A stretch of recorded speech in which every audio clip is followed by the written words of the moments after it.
Hi, everyone. Hey, this is Tom Davis again, uh, recruiting coordinator and consultant for Student Athlete World.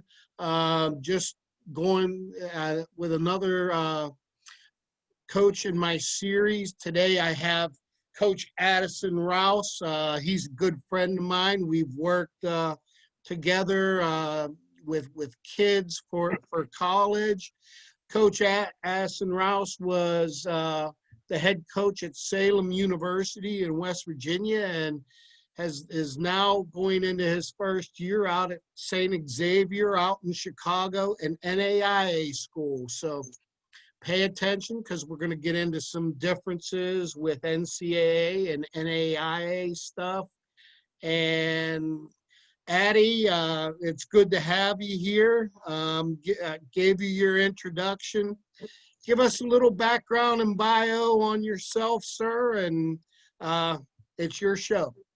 Absolutely. Thanks for having me, Tom. I mean, I think you hit the nail, and, obviously we've worked together, pretty closely over the last, almost 5 years now, but it's kind of developed into a really cool friendship and, a trustworthy, mentorship, to be honest with you. And I look up to you, and you've been a great resource for me. And so I support all that you're doing 100%. And, thank you. Kind of absolutely. And, my little snippet here of my journey, I started, playing at Ohio Valley with Coach Porter. And then I, ended up that was a D2, and then I ended up transferring to NAIA school in Kentucky called Brescia. And that's where I started my career. And my boss there, now is an athletic director in California.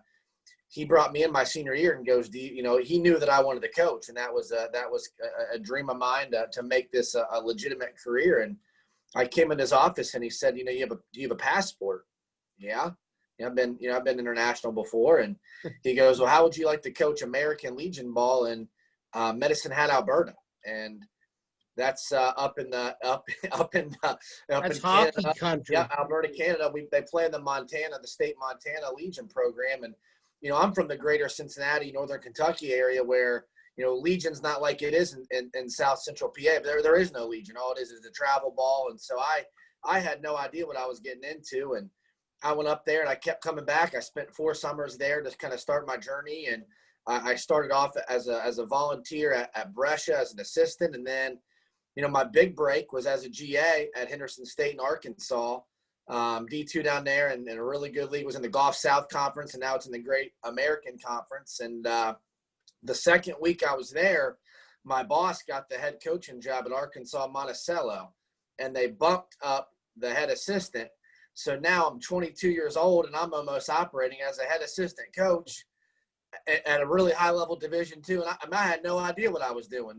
I think I made more mistakes in 2 years than you can count, but thank God I got to learn. It was baptism under fire, and I got to recruit and coach and learn compliance and ins and outs of how this works, and, scouting reports and how to do different position groups. And I got thrown into it and, did that for, a couple years. And then I jumped on at Brescia as their top assistant. And then got my big break at Eastern Nazarene in Boston, where I spent 3 years as D3 head coach. And then the Salem door opened, and I took the country roads to Salem, West Virginia, and spent 4 years building, a program that was in dire need of a makeover. And then this opportunity in Chicago has presented itself. So, I've been some different places. I've met a lot of people. I've built a lot of great relationships. And I have to be honest with you, Tom, I've had a really blessed journey because I've been around some great mentors, and I've learned a lot, and I've certainly prepared myself, I think, to reap the benefits of staying somewhere and building it up. So I'm excited to be in Chicago, and, I wouldn't be here if it wasn't for my other stops. One thing that I can tell everybody, Coach Rouse, we have a very good relationship and everything, but one thing that I really admire about him is his ability to build programs and take them from being a program that was, declining and all that, to sitting there and bringing in the right philosophy and the stability to sit there and actually build a program, give it a foundation. Talk a little bit about that, Coach, about, what it's like to come into a program, that was on a decline, and, what your mission is as far as, building a foundation within a college baseball program.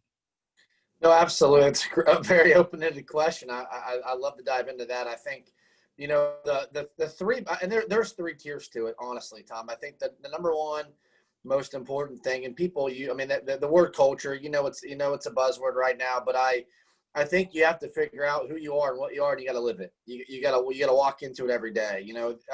I'm a big PJ Fleck fan, and he says when you set the standard, you are the standard. And you gotta walk the walk. And I think immediately when you take over a program, you have to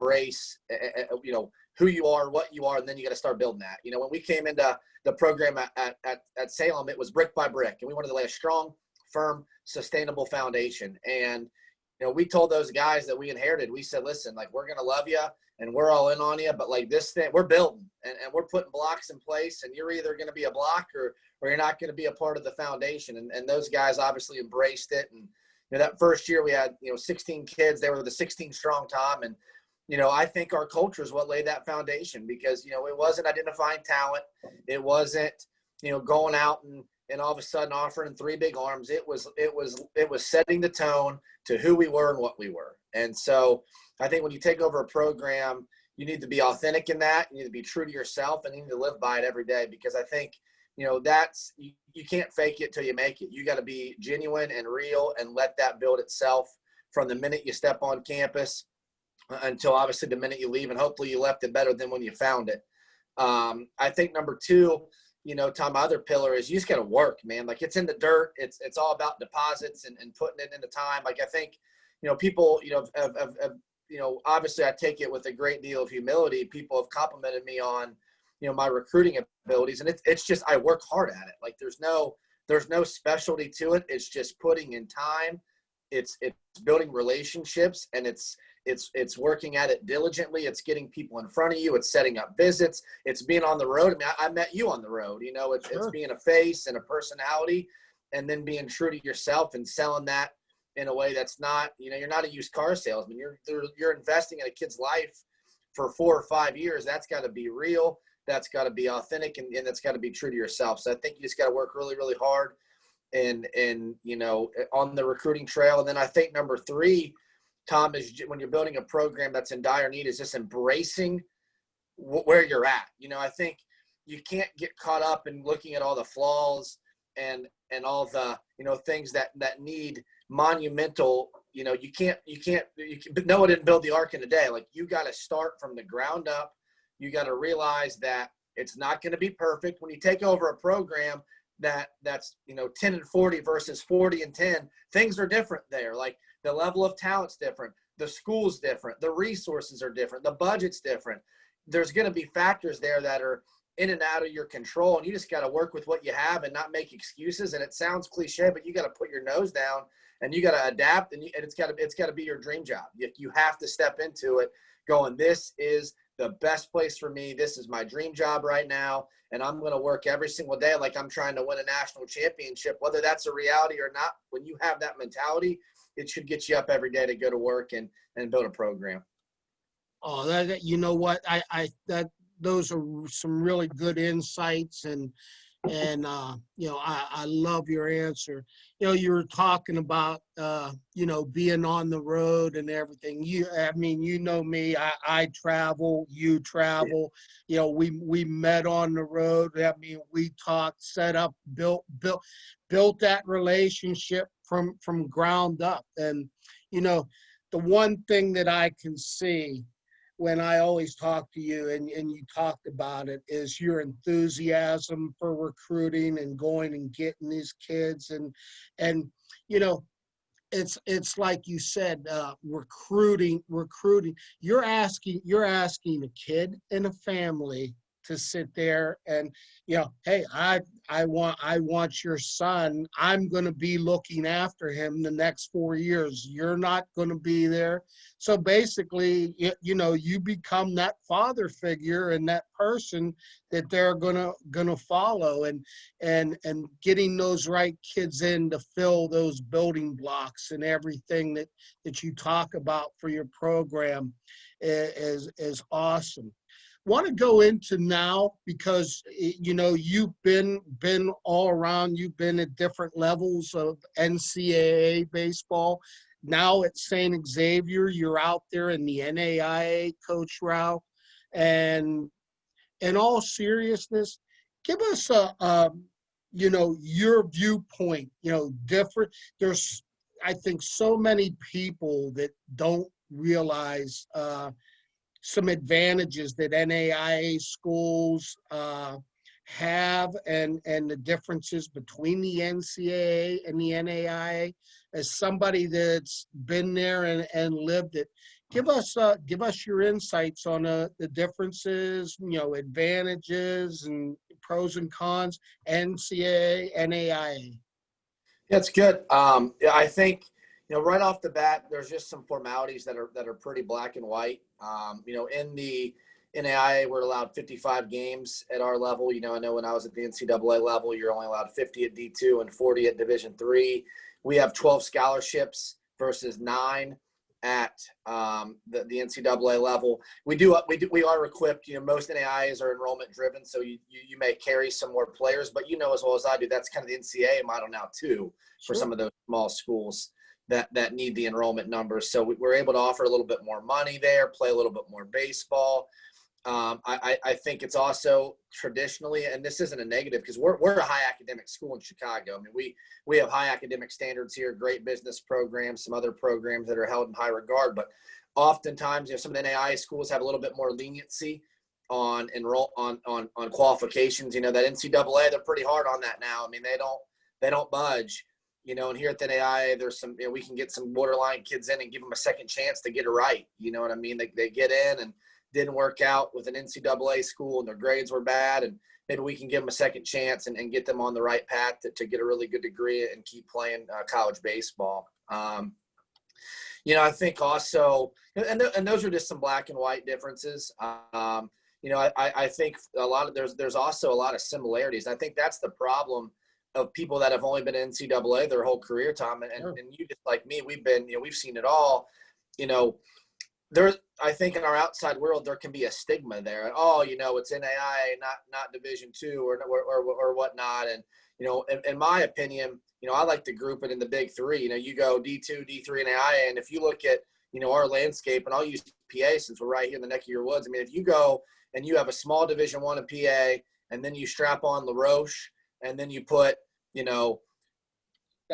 go Point Park, LaRoche, and Mercyhurst in a round robin with a small D1. I got a feeling one of them small schools is going to come out on top. You know what I mean? And that's no disrespect to obviously the really high Division I level and my colleagues that are crushing it. I mean, I don't mean that in a negative way. I'm just saying the stigma is real, and it shouldn't be, because there's schools at the D2 level that can go beat D1s. There's schools at the NAIA level that can do it, and at the D3. So, the reason why I took this jump is ultimately I want to have one of the top 10, 15 small schools in the country, regardless of level.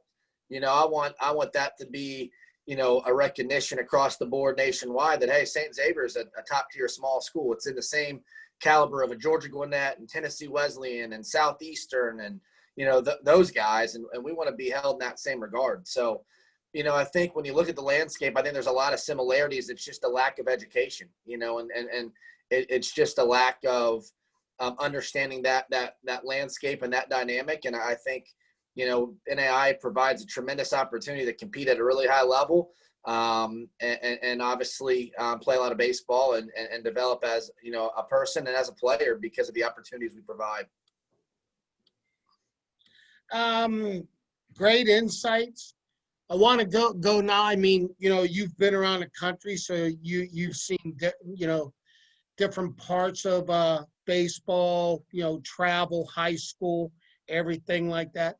I think I saw last night you had some kids come in that aren't from the Chicago area. So, I know from dealing with you, hey, you know what? I'll sell my program to, to anybody that's willing to come and research and see what we do and be a part of it. Talk a little bit about, recruiting, your base. I know it changes and everything like that, but also as far as, reaching out, you deal with me. Of course, I'm part of the student athlete world recruiting service. With a recruiting service, Addie, do talk about, number one, you have to have trust in somebody that's, getting a hold of you and saying, hey, you know what, here's this kid, this, that, and the other. I can remember a few years ago, and we won't bring names into it, but, you were talking about seeing each other on the road and everything like that. And we were at a showcase down in West Virginia. And, you had been to the showcase and we were talking. You said, Tom, I need a power arm. I'm looking for one power arm, a kid that can come in and throw. And I said, well, you know what? Take a look at this kid tonight. And, on the baseball field, yeah, I think that he can do some good things for you. We're going to have to sit there and talk about maybe some of the study stuff and everything and going to Salem. And you came to the game that night. The kid actually threw one heck of a game, had 16 Ks.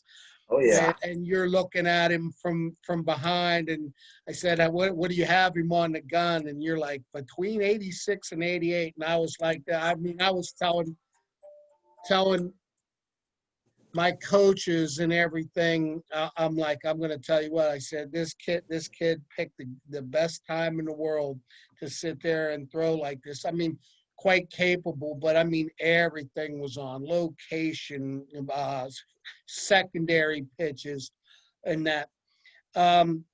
Recruiting wise, what do you look for as far, and I'm going to break this down and get specific a little bit. Say, let's go infield wise. What are you looking for? Go around the horn and just give me some of your insights as far as, skill sets and players and everything that you're looking at. Yeah, absolutely. Hey, by the way, I remember that kid very vividly, and I thought he was going to be a Salem Tiger. And oh man, I'm still upset about that one. I was the only one there. I watched every pitch that night. He's probably still upset too because it's all good. Yeah, and it's recruiting and it's everyday life. I mean, I have tons and tons of kids now, and especially with everything going on, trying to keep information flowing, and different coaches have changed what they're doing recruiting wise, and we'll get into that a little later. But just go ahead and give me some skill set stuff.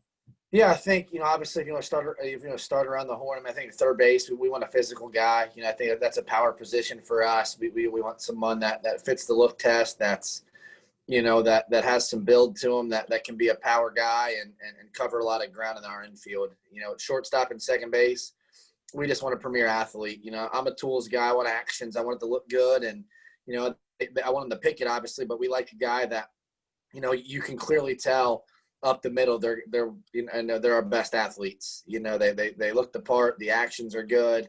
They're usually going to be guys that can run well and would certainly stand out at a showcase.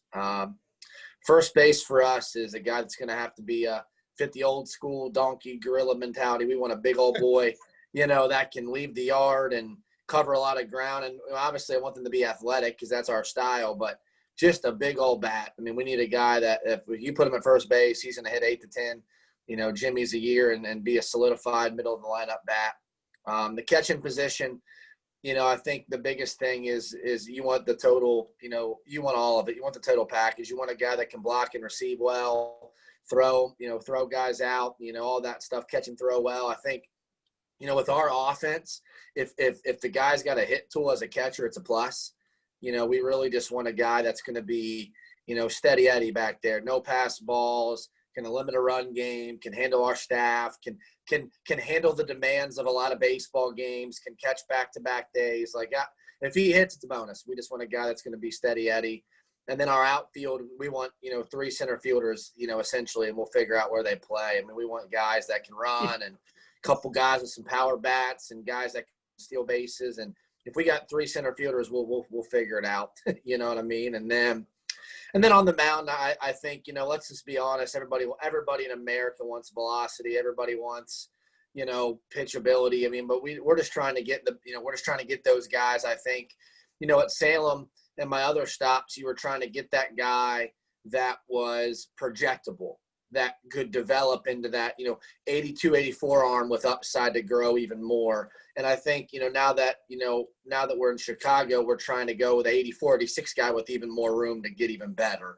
Sure. You know what I mean? I think, and that's what everybody else kind of wants too. I understand that. But I mean, you want guys that can throw a little bit because that's the equalizer. And then obviously guys that are going to attack the zone and throw strikes that, I don't care if you're 5'8" or 6'4". I just want you to compete and throw strikes and be able to miss some barrels, and we'll be okay. Exactly. I mean, you talk about especially arm-wise and everything like that on the mound. There's not a day that goes by, softball-wise or baseball-wise, that somebody's not contacting me one way or another. Tom, looking for an arm. All my kids are committed. Well, everybody, so find us somebody. And it goes to the old axiom, Addie, that you never have enough pitching, and never. And that's what it is. And I love your philosophy. I mean, you said one thing that me, I do the Rawlings Elite thing now, and I get players from all over. I'm actually traveling down to Fort Myers, Florida, January 15th and 19th with our 15U national team that's going to compete down there in a perfect game, and it'll be interesting. But I remember when I was recruiting and all that in college at the University of Charleston, it's like, outfield wise, I want 3 center fielders. I want to cut off gaps. I want to be able to do that. If you're that power guy, yeah, I may take shots if I see a power guy that you just can't, turn your head up at. But I loved having people that could go get it and play defense and take away runs and cut down on extra bases and everything like that. So that's some good points. I want to go in now to a little bit of our relationship and what I do and everything. How, as a college coach, and you've dealt with me for a while now and sending you kids and everything like that, how do you use me, and how can I be helpful to kids that are going to want to go play at the next level? No, good. Well, I'm not going to tell you how you can be helpful because you are helpful already. But I think that, the biggest thing, and you hit it on it earlier, one of the biggest, not red flags, but one of the things that we're cautious about when you're dealing with recruiting services is, Tom, you're essentially, those services are the middleman. And, your job is to get those guys placed. So ultimately you're going to sell the player and you're going to do whatever you can to get that kid in the right environment. What separates you from some of these other people is the fact that you've been in the trenches. You have coached college baseball. You have played college baseball. You've been around every high school person and, that region, if not outside the region. And, when you're selling a guy, Tom, it's credible and authentic. And then I think 2 is there, you have all the stuff to back it up. Hey, you're not the guy going, hey, this guy's 87. And then I go see him and he's 82. That's not what you do. You're going to give us real facts real information, because that's what we need. We don't need some myth radar, the IDAR. We need to know what it looks like on the radar gun, what his real 60 is. You always provide that. And then you always tell us what kind, and the levels that you usually sell guys are usually accurate. If it's one of your guys that's a small school guy, that's where you're going to sell him. If it's a guy that can be on that upper tier, that's what you're gonna push that to. And I think you have a great feel to it. And I think when we're working with services, that's all we want. Is we want real facts, and we want a guy who's gonna send us real information, that's been in the trenches, that's seen it for themselves, that's verified it. And then on top of that, we want loyalty. You're going to always be in my corner. You're going to always push a guy my way. You're going to always be a phone call away with information. I think it's a nice safety net, especially during our times right now, knowing if I needed an outfielder right now, I could call Tom Davis and you'd probably send me 4 names in an hour. That's awesome. What else would I want? That's great. So I think that your services are obviously next level, and this isn't just a plug, it's truth. And I think that more of the services out there, if they would just, hey, facts and real information, and I'm going to be in the trenches with you, and I'm going to go see the kid myself, that would go a long way and help and build relationships with coaches, and obviously creating more pipelines. I appreciate it, and all the good words. And, when I talk to kids that are, looking, in our first consultation, I tell them, I'm like, number one, I'm going to sit there and consult with you the whole way through. The people are not recruiting me, they're recruiting you. But the whole thing is, I always talk to them. I have to be credible. You know what? A lot of it is my name being on the line, and it's like you said. If you're an 82 thrower and you're like, well, maybe you can put that up a little bit. No, you know what? I can say, hey, he's 82 now, but body-wise, mechanics-wise, with what you do, Addie, hey, I project him. This kid can be an 87 to 88 kid. Mm-hmm. That's what you're gonna look at more than the velocity there. But yeah, some great insights, and I really appreciate it. Coach, I want to get into now your philosophy of the game, your strategies, how you like to play the game. What you're going to bring to St. Xavier, and how you want these kids to take on your mentality of the game. Give us just some background in it, and why you believe in it, and why it has worked for you. You open Pandora's box here. I hope I can define this in less than 5 minutes here. But no, our simple philosophy is to play really, really, really fast and really aggressive all the time. A lot of NASCAR, Tom, left turns, left turns, left turns, left turns. We want to play relentless, and we want to create havoc. My goal in 5 years is to be top 10 in the nation, stolen bases and home runs in the same year. We hate singles here. We want you to hit doubles and bombs, or get on first base and steal second and third as quick as you can. We green light guys, 3-0. We don't have any take signs here. We green light guys on the bases. We want to put pressure on people and be relentless in our attack all the time. We want people to never be comfortable. If you're worried about our big hitters, we're going to steal bags on you. And if you're worried about our guys running, you're going to give up some mistakes on the mound, and we're going to hit the ball really, really far and do some damage. Pretty black and white there. It's also multifaceted. We bunt a lot. We move the ball. We play a little small ball when we need to. And, it wouldn't be uncommon over a 3-game stretch to see us steal 8 bases and win a game, or safety squeeze and sack guys over, or hit a bunch of doubles and home runs. It doesn't matter who the opponent is. We're going to play our game, our style, and we're going to let the game dictate that. We're not going to let the opponent dictate that. We'll get a feel for it. If it's the wind's blowing out and it's a beautiful day, well, let's leg kick and leave the yard. And if it's a day where it's 35 degrees and it's cold and it's wet, well, we're going to move the ball and we're going to play small ball. And if it's a day where the pitcher is 1-4 or 1-5 to the plate, well, we're going to steal a lot of bases. So it doesn't matter, what it is. We're going to be able to attack you in multiple ways. And, At the core of it, though, it's built on aggression and home runs and doubles and stolen bases. On the other side of the ball, here's what I tell people all the time, Tom, is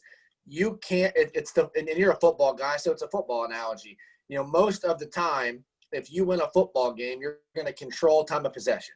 You're going to control that football because that's how you score points. And on the same side of the baseball side is we don't want to spend much time on defense. We want to hit as long as we possibly can. So our job on the defensive side of the ball is to be efficient, work fast, throw a lot of strikes, make routine plays, and then get in the dugout and let us hit a little bit. Because the only way that you score is by crossing that wide home plate. You can't win any other way except for scoring more runs than your opponent. So we're going to score in a lot of different ways. We're going to spend a lot of time on offense. And then on defense, we're going to keep it really simple, really vanilla.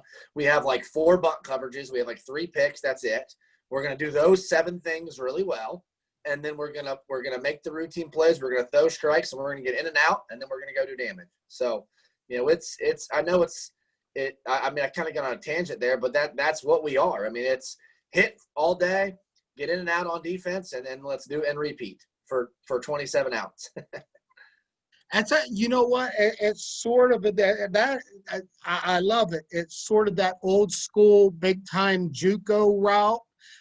It was funny. One of my friends, Bill Mazeroski's son, Darren Mazeroski, that used to coach down at Gulf Coast Community College.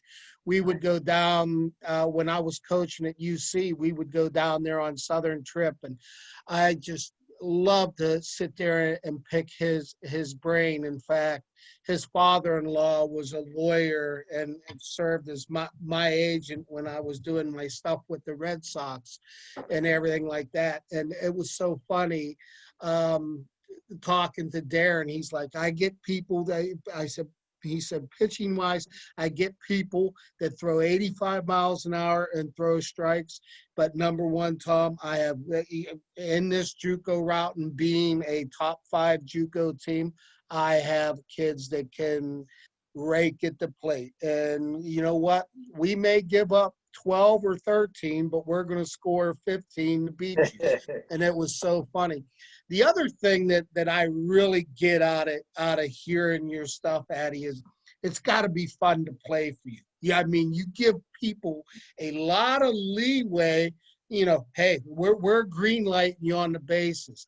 I like to do that with my certain kids. I don't get to go get all the speedsters and everything like you, but when I have them, it's like, you know what, we set it up and in between innings and everything like this. Hey, he gets on.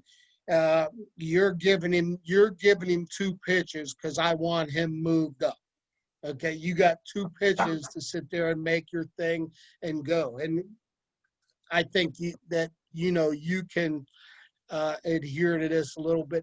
But I mean, just having the openness. Hey, you know what? Coach believes in our ability. We've worked. He's taught us. Go out and make something happen. Go, work on all these fundamental things and situations that we work on.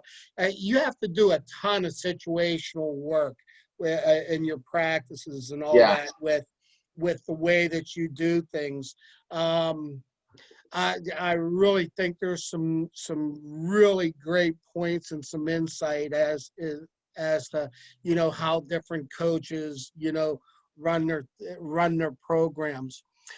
Just want to end up a little bit now, Addie, as far as recruiting and COVID and the effects of it. Also want to pick your brain on NAIA school, different than the Division I. You'll see Jim Chester on here and some other coaches. I'm going to have Terry Smith, the defensive coordinator from Penn State D1 football and everything like that. But how far in the future are you looking? Yeah, it's like this. Yeah, like I was telling yesterday, Larry Heinlein, Morgan State's softball coach, and he's like, low D1. He's looking at 2022s, maybe a couple 2023s. He said, and anybody that you still have 2021 or something like that that you can send me. You know that the way that I do things, I love to get kids early in the process and get their information out so that coaches have a database on them. And then with the updates that keep coming, they see what I call is the kid's story, his progression, all the way from ninth grade, all the way up through to where it makes it easy for college coaches to make a decision on him because they see him developing all the way up through high school. How far out do you look and everything like that? And what is your philosophy when it comes to recruiting? Nice. Well, I'll give you. I'll kind of dive into philosophy real quick, and I'll end with a cool story for you. So, philosophy-wise, it's really simple. Leave no stone unturned. Dot every I, cross every T. I mean, that's why we have kids from Jersey to Miami to Pennsylvania to California. I looked at our front rush board the other day, and we have contacted or coached a kid in every state except for Wyoming right now. So. Wow. It is a philosophy that I learned as a young coach, and you can't bypass an opportunity and on a kid. And, you make a good point, during this COVID, we've been really relying upon people like yourself as well as PBR, perfect game, front or field level, all those, the NCSA, all those different resources. So I think it's just watching the videos and like I said, leaving no stone unturned and knowing what you're looking for when you're trying to identify a kid, on video and obviously making sure that information is credible and verified by good sources. That's why you got to love the Tom Davises of the world and the PBRs and the perfect games, because they give you real credible information. Just like, that's why you guys do such a great job. And then I think, that my timeline is, when I was first doing this, it was always the 1 year timeline. So it was, the 21s. We were just going to dive in and always recruit those 21s now until we are finished. And then we'd move on. Well, when I was at Salem, we had a kid that we offered that would end up going to Millersville. So there's a Millersville story for you real quick. And we brought him on campus. I saw him in Jersey, at Diamond Nations, had a big time visit with him. We offered him a ton of money, Tom. It went so well. I'm like, this kid's our center fielder of the future. Calls me about 3 weeks later, and it was a bunch of good schools in the mix, but I just felt like we were going to get him, and he ended up going to Millersville. And I at the time was at Salem. It was my second year, and I just wanted to know why. I would have been very comfortable if he would have said, hey coach, the campus at Millersville, okay, like I understand, or hey, the program's a little bit more solidified. Well, obviously, they're going to World Series, so he could have gave me a laundry list of things that would have made a lot of sense. And he just said, well, they were on me since I was for 2 years. They started when I was a junior before going into my senior year. So they were on me for a year and a half ahead of me. And they had built that relationship with them. He had been on campus. He went to a football game. He went to watch him. He had been there multiple times. And obviously Millersville is Millersville. And that moment I realized, hey, I'm not going to have this ever happen again in my career where I lose a kid because they built a stronger relationship over me over a longer period of time. So we will identify kids in that 22 class now that are high level guys that we really are big on, and we'll start developing that relationship. And, we'll put some guys in a follow list, and those top guys, we'll try to get them on campus just because we want to be ahead of the game. And when it comes crunch time in the summer, we want to be the school that they saw first and that they started speaking to first, because, as well as I do, that holds a lot of value and a lot of weight in our world. Oh, absolutely. And I love your point about establishing a relationship. I talk to my clients. One thing that I always try to teach them and will be on them about is, nothing against you. This is just how I put all of us, and I was one of them. I always tell them, you know something, college coaches suffer from instant gratification syndrome, which means when they sit there and contact you. It's funny, like a kid will get contacted on Monday, and the coach will call, hey, I got a hold of this kid and everything. He said, well, you know what? Saturday's my day that I get back there. But I'm like, no, no, no, no, no, no. I said, if they're taking the time to contact you and get the ball rolling and everything, they want to see you communicate back and establish the relationship. And, a couple key points in there. I always tell them I have what's called my 24-hour rule, to where if Coach Rouse contacts me, okay, I have 24 hours to get back with him with a All right. very good response, because they're going to say, number one, okay, here's a kid that got back to me. Number two, and I think that this is really important, and not so many kids pick up on it. And probably maybe about half of the parents, when I'm sitting there, like on the call with them, because I explain this to them as I'm building their profile and going through do's and don'ts. And I always say, when you're replying to a coach, your last sentence in there should always be a question. And I can see you smiling. You're getting it right away. And I go, why?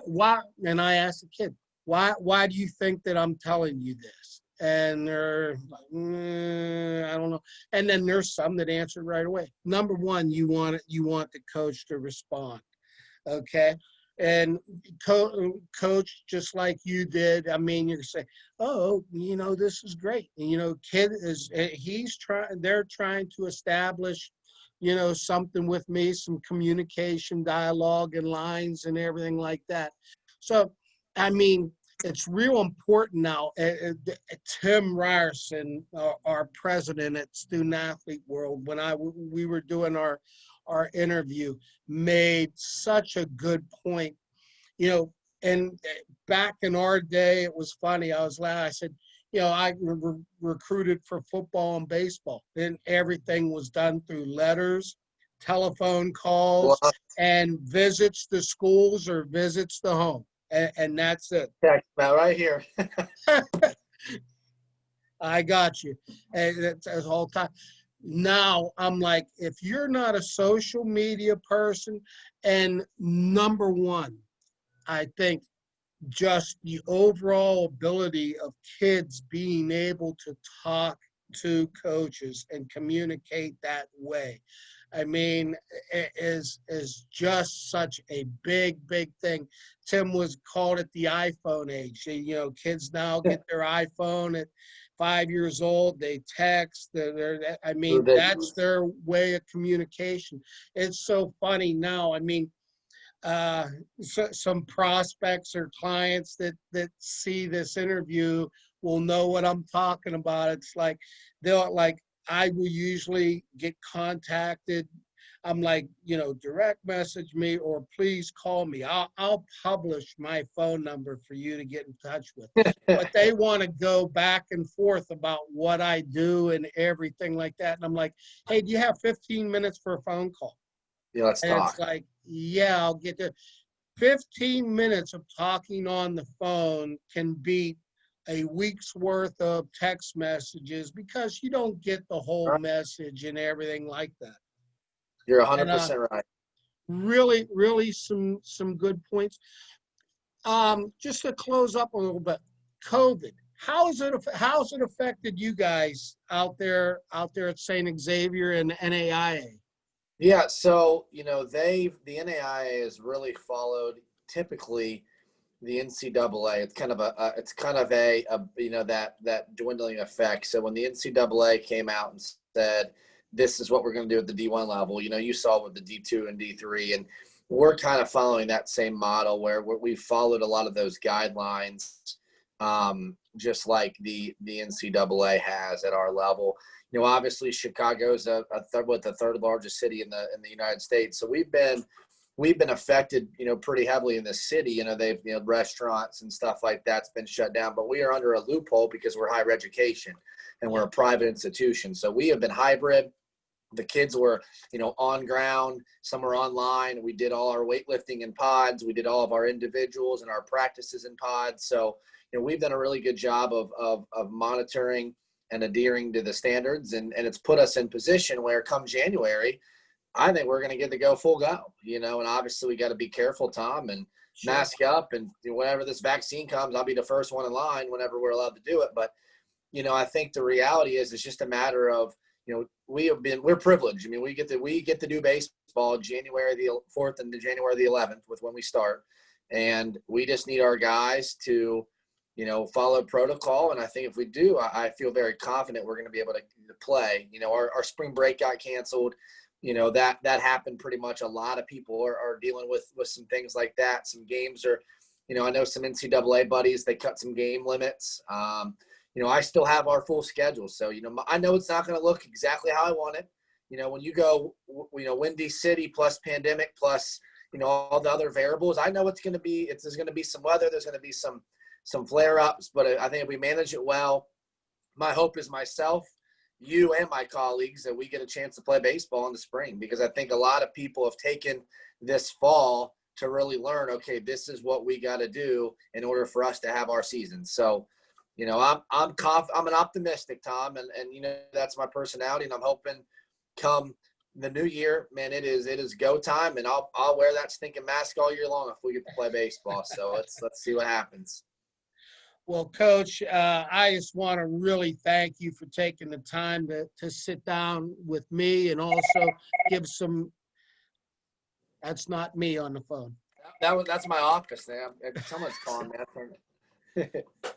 To give some insight and into NAIA, NCAA philosophy, recruiting in general, and your philosophy. People, I will tell you what, Addison, Rouse, great personality, high energy level, great guy. Anything that I can ever do for you, I'm a phone call away. And I just appreciate you taking the time to sit there and come on with me and give your insights. I appreciate it, Tom. More than I think the world of you. And I once this is over, you can't do one thing for me. You got to come out and visit and throw some BP and come and see Chicago with me. I'll do it if I get a St. Xavier hat. Deal. It's on. I got you. It's been a while since I'm actually. When I come back, Addie, I'm actually from Fort Myers. I have a layover in Chicago. How about that? I hear you. I hope that there's not any snow on the ground at that time. Hey, if you're stuck, I'll pick you up, bub. There you go. Hey, thanks a lot, Coach. Best to your family and everything, and thank you so much. Thanks, Tom. I appreciate you, man. Have a good one. All righty.